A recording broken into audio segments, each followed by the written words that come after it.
नमस्कार मित्रों, मेरे स्पिरिचुअल कनेक्ट में आप सभी लोगों का हार्दिक अभिनंदन है। आज मित्रों मैं जो भक्तमाल की कथा आप लोगों से बोल रही थी, तो उसमें आगे के क्रम में संत माधव दास जी हैं, उनके बारे में बताने वाली मित्रों, तो इसको ध्यान से सुनिए।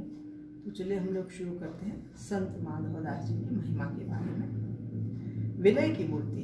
विनय की मूर्ति भगवान वेद व्यास जी ने ही मानो श्री माधव दास जी के रूप में प्रकट होकर जगत का कल्याण किया। मतलब इनको वेद व्यास जी का ही अवतार मानते हैं एक तरह से। उनकी प्रतिमूर्ति, उन्हीं का स्वरूप, वैसे ही उनकी करनी कथनी वो है। श्री वेद व्यास जी ने पहले द्वापर में वेद का विभाजन किया तथा 18 पुराणों का गान किया। फिर महाभारत की रचना की। चारों वेद 17 पुराण, चारों वेद 17 पुराण एवं महाभारत का मंथन करके नवनीत रूप में श्री हरि सुयश प्रधान श्रीमद्भागवत नामक 18वें पुराण की रचना की। अब श्री माधव दास जी के रूप में प्रकट होकर पुनः आपने सब ग्रंथों के तात्पर्य को खोज कर उनका अर्थ बोलचाल की भाषा में विस्तार से वर्णन किया। जय जय शब्द संयुक्त भगवान की लीला का गान कर जगत में प्रचुर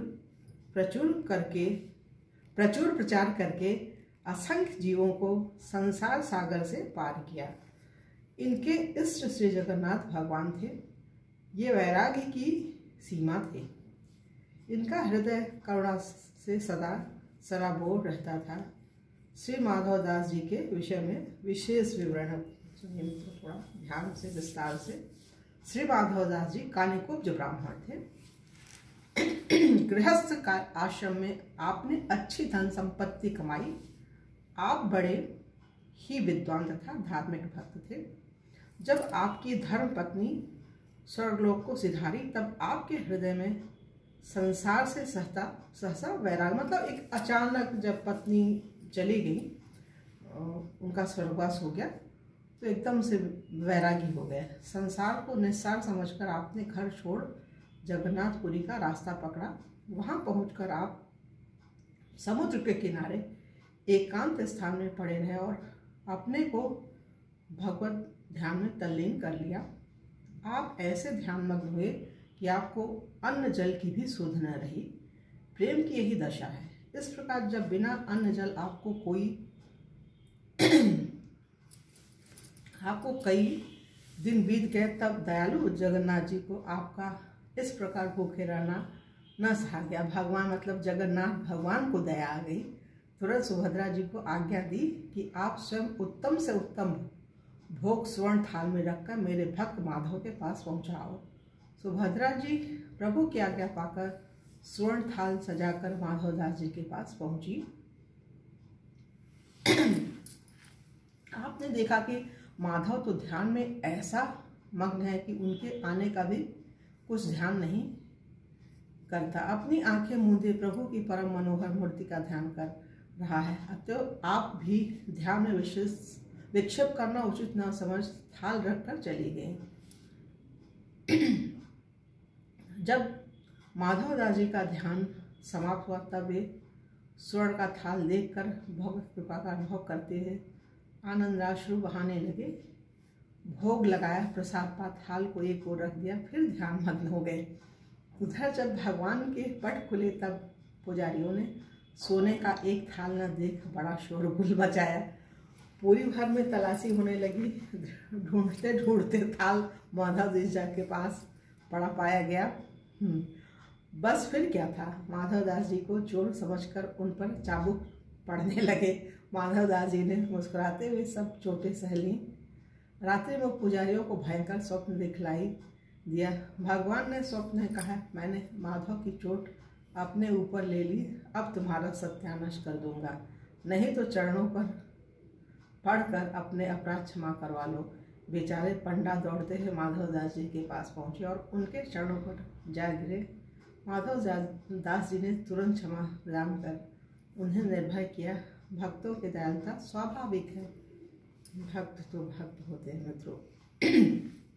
अब माधव दास जी के प्रेम की दशा ऐसी हो गई कि जब कभी आप भगवत दर्शन के लिए मंदिर में जाते तब प्रभु की मूर्ति को ही एकटक देखते रह जाते।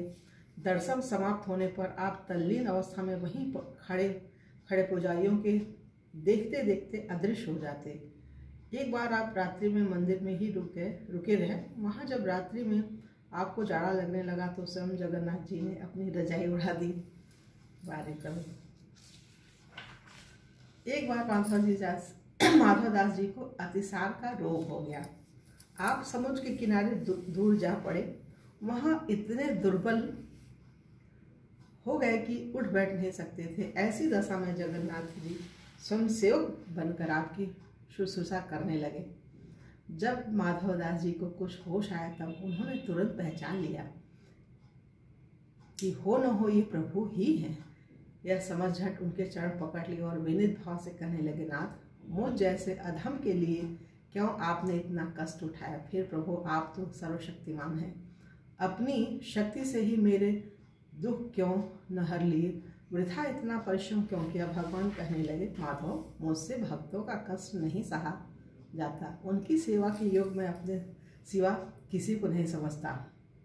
इसी कारण तुम्हारी सेवा मैंने स्वयं की। तुम जानते हो कि प्रारब्ध भोगने से ही नष्ट होता है। यह मेरा ही नियम है, इसे मैं क्यों तोड़ूं? इसीलिए केवल सेवा करके प्रारब्ध भोग भक्तों से करवाता हूँ और इसकी सत्यता संसार को दिखलाता हूँ। भगवान यह कहकर अंतर्ध्यान हो गए। इधर माधव दास जी के भी सब दुख दूर हो गए। श्री माधव दास जी भिक्षा मांगकर भोजन करते थे। एक दिन भिक्षाटन करते हुए ये गृहस्थ के घर पर गए और भिक्षा के लिए आवाज लगाई तो घर की मालकिन ने खींच कर चूल्हा पोतने का एक कपड़ा इनकी ओर फेंक दिया। इन्होंने उस कपड़े को धोकर साफ किया, उसकी बत्तियां बनाया और घी में डुबोकर भगवान के समक्ष दीपक जलाया। इससे उस महिला का अज्ञान अंधकार नष्ट हो गया, उसकी अज्ञानता दूर हो गई जब इन्होंने उस कपड़े से पोछा बना लिया। एक बार एक बड़े शास्त्री पंडित शास्त्रार्थ द्वारा दिग्विजय करते हुए माधव जी के पांडित्य की चर्चा सुनकर शास्त्रार्थ करने जगन्नाथपुरी आए और माधव दास जी से शास्त्रार्थ करने का हठ करने लगे। भक्तों को शास्त्रार्थ निरर्थक प्रतीत होता है। माधव दास जी ने बहुत मना किया पर पंडित भला कैसे मानते। अंत में माधव दास जी ने एक पत्र पर यह लिखकर हस्ताक्षर कर दिया, माधव हारा, पंडित जी जीते हैं। पंडित जी इस विजय पर फूले न समाये, तुरंत काशी को चल दिए। वहाँ पंडितों की सभा करके वे अपनी विजय का वर्णन करने लगे और प्रमाण पत्र लोगों को दिखाने लगे। पंडितों ने देखा तो उस पर यह लिखा था, पंडित जी हारे, माधव जीता। अब तो पंडित जी क्रोध के मारे आग बबूला हो गए। उल्टे पर जगन्नाथपुरी पहुंचे। वहां माधव दास जी को जी खोल कर गालियां सुनाई और कहा कि शास्त्रार्थ में जो हारे वही काला मुंह करके गधे पर चढ़ नगर भर घूमे। माधव दास जी ने बहुत समझाया पर वे क्यों मानने लगे। अवकाश पाकर भगवान माधव दास जी का रूप बना पंडित जी से शास्त्रार्थ करने पहुंचे और भरी सभा में उन्हें खूब छकाया। अंत में उनकी शर्त के अनुसार उनका मुंह काला करके गधे पर चढ़ा 100-200 बालकों को ले धूल उड़ाते नगर में सैर की। माधव दास जी ने जब यह हाल सुना तब भागे और भगवान के चरण पकड़कर उनसे पंडित जी के अपराधों की क्षमा समाज चाहिए। भगवान तुरंत अंतर्ध्यान हो गए। माधव दास जी ने पंडित जी को गधे से उतार कर क्षमा मांगी। उनका रोष दूर हुआ। धन है भक्तों की सहिष्णुता और दयालुता। एक बार माधव दास जी ब्रज यात्रा को जा रहे थे। मार्ग में एक बाई आपको भोजन कराने ले गई। बाई ने बड़े प्रेम से आपको भोजन करवाया। इधर आपके साथ श्याम सुंदर जी बगल में बैठ भोजन करने लगे। बाई भगवान का सुकुमार रूप देखकर रोने लगी और माधव जी से पूछा, यह सांवला सोलूना किसका बालक आप बहका लाए हैं? इनके बिना इसकी माँ कैसे जीवित रहेगी? माधव दास जी ने गर्दन फिराकर देखा तो श्याम सुंदर जी भोजन कर रहे हैं। बस आप शुद्ध बुद्ध बोले और बाई जी की प्रशंसा करके उनकी परिक्रमा करने लगे। उसके भक्ति भाव और सौभाग्य की सराहना करके वहाँ से विदा हुए। और सुनिए मित्रों, इनकी महिमा अनंत है, ये भक्तों की जो है। श्री माधवदास जी वहाँ से आगे चले और एक दूसरे गांव में पहुँचे जहाँ पर एक वैश्य भक्त रहता था, परंतु संयोग की बात वह भक्त किसी और के घर गया था। घर में उसकी परम भगवती पत्नी थी। उसने आकर श्री माधवदास जी के चरणों में प्रणाम किया और प्रसाद पाने का अनुरोध किया। उस दिन उसके यहाँ एक महंत जी आए हुए थे। उनका आसन मकान की ऊपरी मंजिल पर था। भक्त पत्नी ने ऊपर महंत जी से जाकर कहा कि एक संत और आ गए हैं। महंत जी ने कहा कि यहाँ तो किसी की गुंजाइश नहीं है। तब तो वह घबराई हुई नीचे आई और श्री माधवदास जी से बोली कि मैं सीधा सामान दिए देती हूँ, आप कृपा करके रसोई बना लीजिए। इन्होंने कहा कि यदि तुम्हें कुछ खिलाने का ही आग्रह है तो जो भी बना बनाया सामान हो वही लाओ। तब उस भक्ता ने इन्हें खूब अच्छी तरह से औटाया हुआ दूध पिलाया। इस प्रकार उसकी अभिलाषा पूरी। चलते समय इन्होंने कहा कि भक्त जी आए तो कह देना कि जगन्नाथी माधवदास जी आए थे। जगन्नाथी माधवदास जी आए थे। भक्त पत्नी को अपना परिचय देकर श्री माधवदास जी वहाँ से उठकर चल दिए। इनके जाने के थोड़ी ही देर बाद वह महाजन भक्त घर पर आया। तब उसकी पत्नी ने श्री माधवदास जी का नाम सुनाया। यह सुनकर एवं शुभ समाचार सुनते ही महाजन भक्त दौड़ पड़े। इनके साथ ही वे महंत जी भी दौड़े। दोनों ही जाकर श्री माधवदास जी के चरणों में लिपट गए। श्री माधवदास जी भी उनसे बड़े सुखपूर्वक मिले। श्री माधवदास जी ने